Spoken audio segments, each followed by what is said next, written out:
I just don't think that Liz Truss's government is that prone to cock-ups. A right-wing ideologue instead of focusing on what people actually need. But solution. So she's already done a No, mistake. It's not a cock-up though. Hello everybody, welcome back to Politics Relaxed. It's very nice to be back as usual. If you didn't go and watch the Bim Afalami interview, I'm very angry at you because it got no views. Let's go straight into it. We got Liz Truss as our new Prime Minister. We obviously had some sad news as well over the last few weeks that have kind of overshadowed a lot of this. But today we are going to be talking about, finally, Liz Truss and what she's going to bring. So Cameron, do you want to kick us off? You're a Sunak backer. Are you happy? Yeah, I was a Sunak backer. As it stands, I'd say I still am, in spite of him now being rather in the wilderness. I didn't vote for Truss. I voted for Sunak, but I do believe the party should unite around Truss as leader at this point. It's important now. We've got 2 years until the general election, and it's critical that we have that unity in the party. And I think MPs do need to do that. But that's not going to stop me from providing a critique of her performance of current. I'm concerned for a start that she's moving away from the principles of Boris Johnson's government that I supported very strongly for the entire duration of the existence of this podcast. Because I think that what we're seeing now, a move away from those one nation principles, a move towards, I think, an unconservative approach. Although Truss believes she's following conservative convictions by pursuing this Thatcherite vision of low taxes, free markets, deregulation, etc. I think she's really embarking on an unconservative route that's both grounded in, I would say, astronomic economic misjudgments. But also I'm extremely concerned that that what she's doing is departing from the conservative principle of pragmatism. Her bold risk-taking approach, I think, is not conservative. I'm worried about the borrowing. I'm worried about the borrowing that's going to result from this energy price cap remaining in place at the same in the same level. So I think I've got a lot of deep concerns at the moment. So we'll have to see how it pans out. Piers, let's go to you. All right. Well, I think I'll talk about the general shift in the Conservative Party that started with Boris Johnson, and I think is continuing under Liz Truss. It's sort of a shift away from especially neoconservatism, but also neoliberalism. It's becoming more and more paternalistic, I guess, is a way you could describe it. There's definitely less emphasis on the free market because especially energy crisis for government. I don't know what party it is. It's not being left to the businesses or anything like that, because as we've seen with the energy price cap, that has just kept rising to no one's favor. So this trend, as you call it, as I call it, whether it's sustainable or not is interesting. But with Liz Truss at the helm of it doesn't seem like it can go anywhere good. With her lack of anything resolving qualities in the leader. I'm really disappointed we don't have any people who are like kind of willing to stick their neck out there for Truss. I'm willing to stick. We'll come to you in a bit, I'm sure. Danielle, let's go to you next. I am going to quote the great woman on the BBC who said that I'm going to save my mental health by keeping my expectations of Liz Truss very low. And I think that's the method that I'm adopting. I think from a rational perspective, I am very happy that she's Prime Minister because 2/3 of the party don't back her, and I'm hoping that she'll be an interim PM rather than, I hope we don't see her into 2024. From a humanitarian perspective, I'm deeply worried. I do disagree, however, with Piers and Cameron. I think that she's taken the most conservative approach to the energy crisis that I could absolutely imagine, which is keeping the money in the hands of the oil and energy industry and making sure that, and borrowing huge amounts of money that is at the end of the day going to go to the everyday taxpayer. So I do disagree. And I think if you took a look at her cabinet, I think she's going scarily into the right wing direction. I don't think I don't think you have to worry about her abandoning her conservative principles.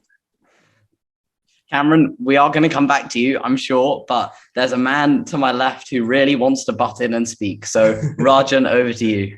No, I agree with Cameron as well. I'm willing to stick my neck out on the line. The number one piece of correspondence I get from constituents every day, I see every email that comes into our inbox. 50% of them are about the energy crisis and people honestly, genuinely scared about whether they want to heat their homes or eat. So although I do have concern, I do understand the economic consequences of borrowing more and spending more money. I am worried about that. I'm also kind of, something is being done, something is happening at least, and whether I think I think it's an okay judgment to make. It's neither amazing or terribly bad. It's something that is done. I mean, look, if you read my wonderful article, also Politics Homework, which was on the website recently, you can clearly see my view on trust is not a positive one. I think my number one issue with kind of the energy plan, which we've all touched upon, is the windfall tax. Why is there no windfall tax? Instead, we'd rather give billions and billions of pounds in borrowing to these oil and energy giants instead of skim off their profits that they've made for the last 2 years. I'm sure. I mean, sure, it's got a whatever you think. The plan isn't too bad initially, but it's also giving more money to the rich. It's a pretty blanket scheme, as most of her schemes are. And this is the one that's not targeted, and it's wasting a lot of money that's going to have to be paid back. Instead, we could have skimmed profits of energy giants, but instead she'd rather give them more money through giving them fracking again and give them more money through not giving them a windfall tax. It's ridiculous. And I mean, Danielle mentioned about the cabinet, which is absolutely right. It's an atrocious cabinet. I mean, Rees-Mogg to the appointment of Bayes, the most important thing for the next 20 years for climate change, and the next 2 years with the energy crisis. And you got somebody who's never been in charge of a ministry before, and you've got somebody who's completely and utterly out of their depth, a right-wing ideologue who'd rather bring in right-wing Christian ideas instead of focusing on what people actually need. He's a climate denier, pretty much. He's somebody who's going to back big business, and he's somebody who's not going to care about what, one, young people need for the next 20 years with climate change, and two, what everybody needs for the energy crisis. And then you've got Kwasi Kwarteng, who's in as Chancellor, and he was formerly at Bayes and did absolutely nothing to help people with their energy costs. It's an atrocious cabinet in general, but I picked those two just because they're, I think, the most important examples to give at the minute. Well, I think we'll come on to the cabinet, I think, a bit later, but I think it's more organic for this conversation to actually flow into talking about the energy plan. And I think let's focus a little bit on this energy price cap for now, because I disagree with what both you, Felix, and Danielle have said.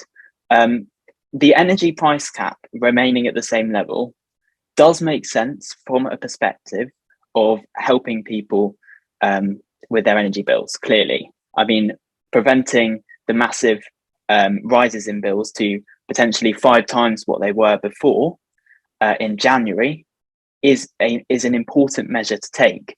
But the consequence of that, the caveat to that, is it is mandatory to borrow and to make sure that you provide that to energy companies. And can I explain why? The reason is because the price of wholesale gas is continuing to rise rapidly as a result of the conflict in Russia-Ukraine. Yeah. So that means that the energy companies are having to pay more for the supply of the energy. And funnily enough, I mean, not all energy companies are the big 5 or the big 4 or whatever it is. They're not all British Gas, etc., etc. There's lots of small energy companies that without that money being provided would collapse. And then where are people going to get their energy from? So it is critical that if this measure is going to be introduced, there is money that is put in place there for the energy companies. But My fundamental issue is that if this is going to cost over £100 billion in borrowing as a young person, and this is a young people's organisation, that debt is going to be offloaded onto our generation into the future. That is unconservative as a principle. And Liz Truss, when she co-authored the book, Britannia Unchained, a decade ago, which of course has been a little bit controversial in places, What a book. she wrote very fiercely against the idea of having to borrow. That is because she held as a fundamental principle that debt should not be offloaded onto future generations. And I wonder, where has that principle gone? I want to come in. I actually sort of agree with you, Cameron, but also I have some issues with what you said. I agree with the fact that it's not necessarily a bad plan. I've looked at this plan, and obviously, as somebody that supports Labour, I want to attack it. But in terms of the actual idea for the plan, in terms of freezing the energy bills, it's not a terrible idea. Necessarily, that's not what I'd attack. What I would attack is the borrowing and the fact that you mentioned about the big five. It's not all about the big five. Well, you can just tax the big five. If you listen to what the Shell CEO said, he said that there should be a windfall tax on these big energy companies because they've made money for 2 years. So that's my issue. She ruled this out like weeks and weeks ago in this conservative leadership race to be some sort of, I don't even know, conservative savior. And now she's in a position where she's already regretting it. I wonder if she's going to come to regret the fact that she said there's not going to be any blackouts this winter. I wonder if she's going to regret some of the other things she said, because she's already made a major misstep as Prime Minister, and that is not to be taxing these big energy companies. Well, my one quick point, if I could just come in there, is, I mean, if she's going to be contributing this borrowing to energy companies, that will prevent blackouts this winter. I'm firmly of that view. So that's an important step as part of this measure, which on the whole, as I've said, I don't support. On the windfall tax point, I do support actually extending the current windfall tax. And that's why I backed Rishi Sunak in the leadership campaign, who pledged to do that. And I would be urging absolutely Liz Truss to follow the same course. Well, she's hardly a conviction politician, so I'm not afraid that she might go back on her plans. And, you know, she's more she kind of moves with the weather vane. So I can give it maybe a couple of weeks before she might kind of rethink her plan. But I would just say before we move on that, yes, the energy bill freeze is good. It's, good in comparison to what there could have been. But I think we have to acknowledge that some people's energy bills have never even been close to, the freeze that it's at. So I think that's an important point to acknowledge when we're saying that how great it is. But we have to remember that for the majority of people, they've never seen their energy bills even as high as the freeze. And they definitely, absolutely could have been more done. Yeah. I do want to come in. I said we'd move on, but I realized that we haven't talked about one of the other major ideas, which was to reopen fracking and to end the fracking moratorium, which is, I mean, again, coming from a young people's perspective, absolutely ridiculous. I mean, obviously, I know it's cleaner than kind of oil, but it's still not a particularly green way of going about things. She's also ended the green levy, which is, again, a thing that we can talk about. But just from the fracking point of view, it makes very little sense to me, because it's just going to help the big oil companies even more by letting them open up fracking and drilling sites. And it just, I mean, a lot of local people are very unhappy with this. Environmental campaigners are going to be unhappy with this. And I don't really see how much it's going to do, because it's only going to add very little to the kind of global economic the global gas kind of problems, because you're giving this to companies, not to we're not going to get into nationalization, but if we had a nationalized gas and energy, then we would maybe be seeing a bit of a different situation. But it just doesn't make any sense to me. I mean, maybe Cameron. Okay, can I pick up on that? I do actually support the temporary, whatever this is on fracking. What is it? Temporary lift on the moratorium? Yeah, the temporary lift on the fracking moratorium. What a stupid name. The temporary lift on the fracking moratorium. I do actually support this. And the reason is, if you look at our energy supply at any one time, we're about 57% reliant on gas. And that gas largely is coming from countries such as Qatar. And as we've seen, the global prices are rising as a result of the Russia-Ukraine crisis. of wholesale sale gas, and that's why these bills are rising. So we need massively to mix up our energy supply. We need to ensure a longer term energy security, because right now we basically have no energy security, and that's really concerning. Fracking is a way of doing this in the short term. It's not a long term solution, and that's why I think this lifting is temporary. What we need to do in the long term is invest in nuclear. The thing is, of course, the nuclear power station takes a decade to build. That is a long term solution. Also, renewable resources, we've invested massively in them in the last particularly in the last 5 years, and particularly under Boris Johnson. You know, we've now got 7 of the largest 10 offshore wind farms are in British waters, are British wind farms. That's critical. We have to expand that, in my opinion, even to onshore. And, you know, these are the things we've got to do in the long term. But right now, I do think that this is an important solution to mix up our energy diversity. Quick one. Do you think Jacob Rees-Mogg's going to go and do that in Business, Energy and Industrial Strategy, his new brief? Oh, yes, if he believes. Time will tell. Very, very diplomatic. If you want to say something, say a little bit about Russia, I will, because this is the whole thing that we're seeing across Europe and, well, sort of the world, but mostly Europe, is the whole energy crisis. It's something that every country is dealing with, and you know, it's Russia's blackmailing attempt to stop us from supporting Ukraine, and it seems to be their last ditch attempt, to be honest, because while it's having negative effects, it's not overall debilitating to anyone's economies, really, and it's not a relationship that can be repaired, since everyone in the EU and Britain has, you know, preached about weaning ourselves off of Russian gas. So after this winter, I don't know if Russia can really continue with this ban on their gas trade. So, you know, not to be a blind optimist, but yeah. All right, let's move on to the cabinet, which I've already mentioned. My anger at Jacob Rees-Mogg taking over. Yeah, does anyone want to go on the cabinet? I mean, I'm happy to have a 10-minute rant on it. If it's like she's operating some kind of like patronage system, like anyone who said a kind word to her just got skyrocketed up to top box. Like, there's no reason that Suella Braverman should be anywhere near, you know, the Home Secretary position at all. I think it just speaks just of her as a Prime Minister. I mean, you are who you surround yourselves by, and this is a wholly inadequate cabinet. I mean, I don't even know where to start. Look, I mean, I'm disappointed clearly about a few big names, a few big beasts that are going to be left on the backbenches. You have mentioned one there. Clearly, Rishi Sunak as well. Michael Gove, although I think he's retired now from frontline politics. Of course, people like Sajid Javid, Jeremy Hunt, you know, big names here. But my most major concern is the appointments that she's made, because I don't see it as a unifying cabinet. Only one member of cabinet bats Sunak. I mean, that is appalling. If you go back, look, Johnson's often been criticised for promoting loyalists, right?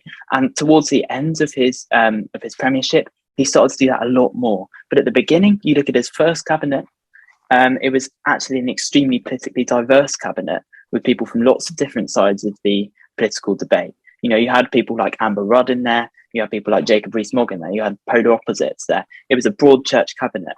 And that's, I think, the way that we've got to move forward with a cabinet government. This is not a cabinet government. I don't see anyone in that cabinet who's going to stand up to Truss. Who's going to say, look, your economic plans, these are the flaws there that we need to start correcting. That is of deep concern to me. If you look at Kwasi Kwarteng, she's got a soulmate there as Chancellor, with whom they are basically Therese Coffey.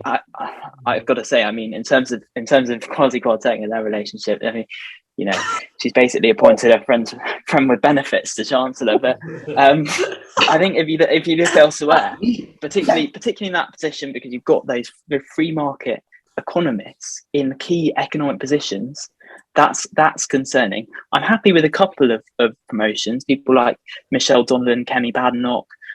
They're people who I think have a lot of potential in the Conservative Party. The most notable thing, though, the big sort of rising stars like Kemi Badenoch, Penny Mordaunt, and Tom Tugendhat, who were all those leadership contenders, she's given them quiet roles that don't involve significant sort of media exposure.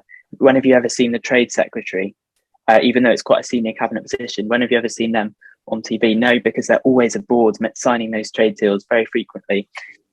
And then obviously Minister for Security and Penny Mordaunt as leader of the House of Commons, although of course she had a very senior role in the royal show thing that happens the other day. I can't remember its specific name, but I enjoyed it very much. She did an excellent job.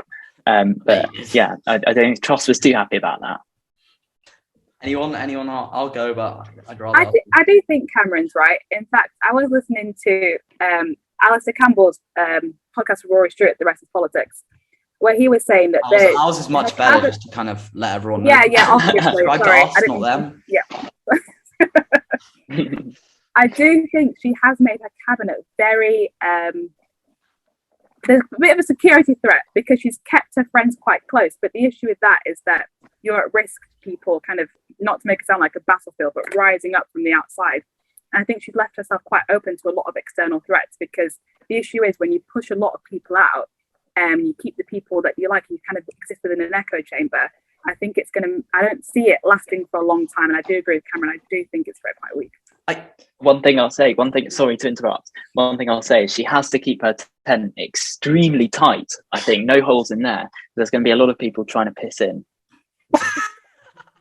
I think that's one way of putting it. Yeah, I mean, she had to do a unifying cabinet. There was no other choice. She wasn't even backed by the majority of MPs. She wasn't even the number one candidate by MPs, and now she's in a position where she's picked all loyalists in her cabinet. I just don't see any way where this goes in a good direction for Liz Truss. I mean, like most things she touches, it's not going to go in a good direction for Liz Truss.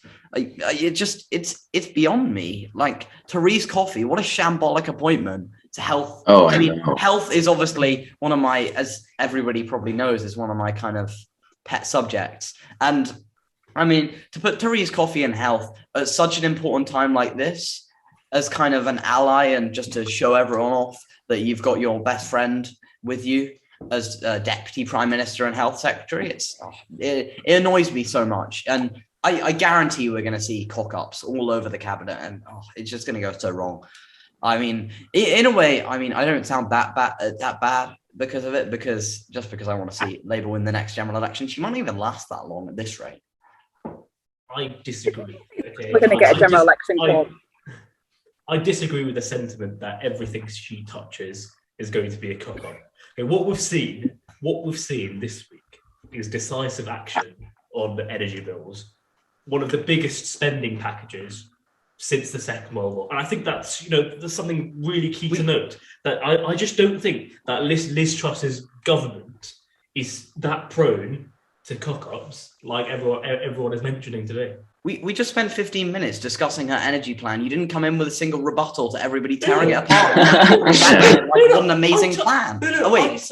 You can't wait till... I'm saying right now, you said, all of you have said everything she's going to do. I did. That's not fair. That's not fair. I did back Sudan. That's not fair. But I will say that she's come out with something decisive this week. You did make your point twice there. Just if we go back to the energy plans just for a minute, because you thought how amazing it was, I'll just completely repeat what I just said in a very bite-sized chunk. So we got one, the windfall taxes. All the money is going to the energy companies. Two, borrowing. It's going to cost billions. I do agree that we should impose a windfall tax. I mean, it seems like an obvious solution.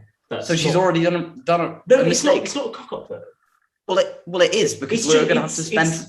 We're borrowing money. It's an untapped reserve that we haven't utilised. It's not a mistake. An untapped reserve. I don't even think I need to come back on it. That. Liz Truss is doing an amazing job in Rajan's world. Let's go. Can we go back to the cabinet? Kwasi Kwarteng's not really made much of an impression. I mean, I know he's pretty dull, but as a as a chancellor, What surprise! Apart from bankers' bonuses, of course. He's really got the most important issues when it comes to the people. Yeah, he's really not. I've got nothing out of him. Well, I tell you what, I saw the most funny thing pop up on Sky News yesterday. I was watching it, and they were doing the rolling news of Kwasi Kwarteng plans to scrap bankers' bonuses, and below it they said Bank of England spokesman said the bank never supported capping bankers' bonuses. Funny that, isn't it? Bankers didn't want their bonuses capped. I will say this though, it's a fundamentally rational measure to take, but not right now. Not right now. This is the ideological dogma I've been talking about. Yeah. It's unconservative to take that much of a risk when we're already in such a perilous economic position. We saw what happened in 2008 as a result of partly banker overconfidence. And I really, really don't need that right now. Yeah.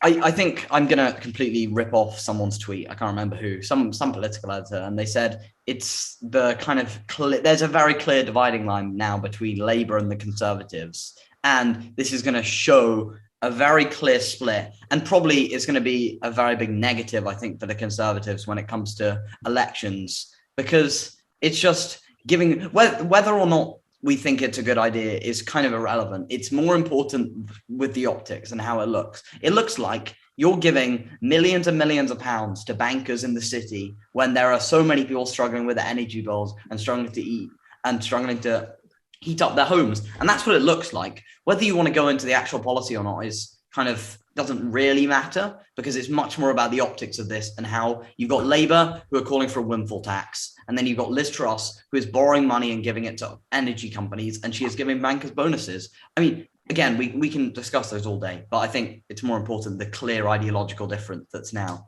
split. I really hope that people don't buy into the whole new government kind of new face thing that's slowly kind of being spun by her cabinet and the Conservatives. I really hope the electorate can stay up in the fact that this she was a member of Boris Johnson's cabinet. She gave credit to him in her speech. Oh goodness me. She's been a member of pretty much all of the cabinets. Yeah, longest serving MP apart from maybe Michael Gove. So she's been kind of backseat in this Tory kind of machine that's taken us into 12 years of crisis. And I really hope that people don't forget that and they don't buy into the this kind of whole new face. Sorry, Cameron. This kind of new face, new person idea. Cameron, I know you want to come in, but I don't really want to talk about don't worry. The whole 12 years. No, you're right. You're quite right. It's a discussion for a different time, but the point still stands. I've heard one political argument that says if we're in crisis right now, maybe the Conservatives will be happy to hand it over to Labour so they can deal with it. I'll be more than happy if they hand over to Labour for the next 5 years, and we got the Conservative endorsement over here, so that's a good start. On that great note, great job, Rajan. On that note, thank you very much for watching. Like the video, subscribe, and we'll see you in the next video, I guess.